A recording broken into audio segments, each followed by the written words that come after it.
অন্তর্বর্তীকালীন সরকারের প্রধান উপদেষ্টা ডক্টর মোহাম্মদ ইউনূসের আমন্ত্রণে 4 দিনের সফরে আজ বৃহস্পতিবার 13 মার্চ ঢাকায় আসছেন জাতিসংঘের মহাসচিব আন্তোনিও গুতেরেস। তার সফরে রোহিঙ্গা শরণার্থী সংকট অগ্রাধিকার পাবে। পররাষ্ট্র মন্ত্রণালয়ের কর্মকর্তারা জানিয়েছেন, বৃহস্পতিবার 13 মার্চ বিকেলে ঢাকায় আসবেন জাতিসংঘের মহাসচিব। হযরত শাহজালাল আন্তর্জাতিক বিমানবন্দরে মহাসচিবকে স্বাগত জানাবেন পররাষ্ট্র উপদেষ্টা মোহাম্মদ তৌহিদ হোসেন। সূচি অনুযায়ী পরশুদিন শুক্রবার 14 মার্চ সকালে মহাসচিবের অবস্থানরত হোটেলে তার সঙ্গে প্রথমে পররাষ্ট্র উপদেষ্টা এবং প্রধান উপদেষ্টা রোহিঙ্গা সমস্যা ও অগ্রাধিকার প্রাপ্ত বিষয়াবলী সংক্রান্ত বিশেষ প্রতিনিধি খলিলুর রহমান সৌজন্য সাক্ষাৎ করবেন। এরপর প্রধান উপদেষ্টা অধ্যাপক ইউনূসের সঙ্গে তার দপ্তরে বৈঠক করবেন জাতিসংঘ মহাসচিব।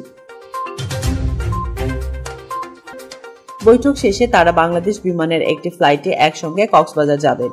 সেখান থেকে তারা রোহিঙ্গা শরণার্থী শিবির পরিদর্শন করবেন। রোহিঙ্গা শিবিরে জাতিসংঘের কাজ করা বিভিন্ন সংস্থা নিজ নিজ কার্যক্রম সম্পর্কে জাতিসংঘ মহাসচিবকে ব্রিফ করবেন। শরণার্থী শিবির পরিদর্শনের পর রোহিঙ্গা ও পবিত্র রমজানের প্রতি সংহতি জানিয়ে সেখানেই জাতিসংঘ মহাসচিবের সম্মানে ইফতারের ব্যবস্থা করা হয়েছে। মহাসচিব লাখখানেক রোহিঙ্গা শরণার্থীর সঙ্গে ইফতার করবেন।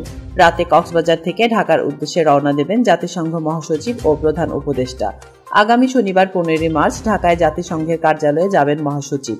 সেখানে জাতিসংঘের কর্মীদের সঙ্গে মতবিনিময় করবেন তিনি।